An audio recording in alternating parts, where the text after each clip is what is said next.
This video will examine how stigma, personal expectations, work addiction, and decreased control can lead to poor psychological health in OTs. I will provide a brief overview of what each factor is and the effects it has on psychological health. According to Boss, Pryor, Reeder, and Studerheim's model of stigma, all stigma is interrelated, but public stigma is the center point. In public stigma, perceivers have a negative perception of a characteristic held by the target. Stigma by association refers to how the people close to the target are affected by the stigma. Self-stigma refers to a target's self-worth, treatment, and prediction of future treatment due to the stigma. These three types of stigma may present cognitively, affectively, and behaviorally, as cited on page 4 of Boss et al.'s article, while structural stigma refers to how society perpetuates stigma. As cited in Boss et al.'s article, stigma may be presented explicitly or subtly as follows. Explicitly, aversion to interaction, avoidance, social rejection, discounting, discrediting, dehumanization, depersonalization of others into stereotypic caricatures, and subtly, through nonverbal expressions of discomfort that results in tense social interactions between stigmatized and non-stigmatized individuals. Stigma can lower a person's self-worth and prevent them from seeking treatment for mental health. In the article The Web of Silence, Moll argues that the stigma of mental illness shaped not only the actions of workers struggling with their own mental health issues, but the actions of their colleagues as well. This discourages workers from asking for help and also discourages their co-workers from reaching out to support them. Personal expectations refer to a person's own expectations of what they should be doing. This differs from external expectations, but the two can often interact.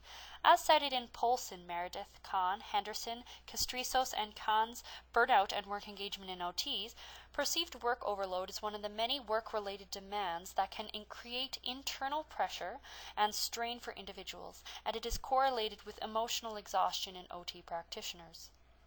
On page 10 of the article The Web of Silence, Moll discusses how professional competence can impede people from seeking help because of the pressure for health care providers to appear invincible, and how that led to an attitude of intolerance for workers who are struggling.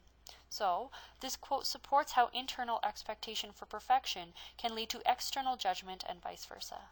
Unrealistic personal expectations can lead to frustration at being unable to reach one's personal goals, work addiction, and burnout, which can be detrimental to psychological well-being. External factors can decrease a person's perceived control over their work as well.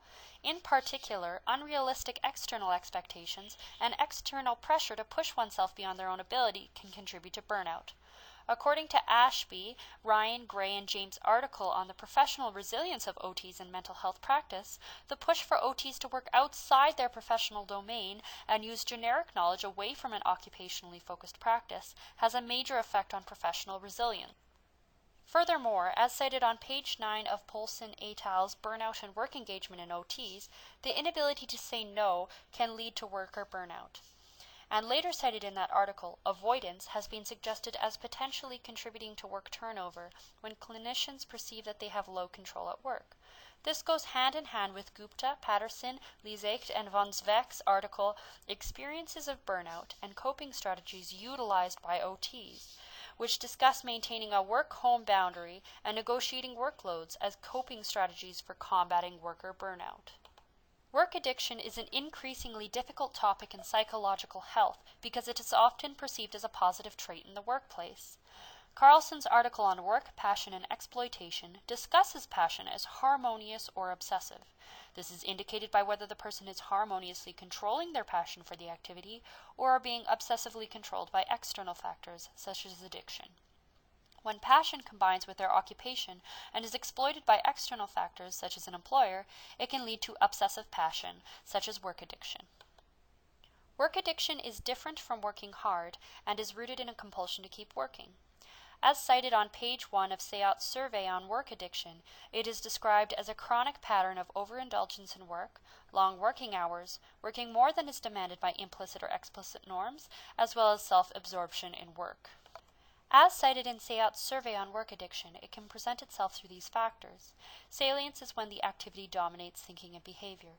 Mood modification is when the activity modifies or improves mood. Tolerance is where increasing amounts of the activity are required to achieve the initial effects. Withdrawal is when there is unpleasant feelings when the activity is discontinued or suddenly reduced. Conflict is when the activity causes conflict in social relationships and non-work activities. Relapse is the tendency to revert to former pattern of activity after abstinence. Problems is when the behavior results in health or other problems. Work addiction can upset work-life balance, leading to burnout. This slide contains my key references.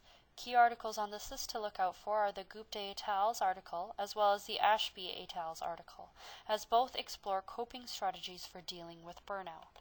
This slide contains all my references for the images I used in this PowerPoint.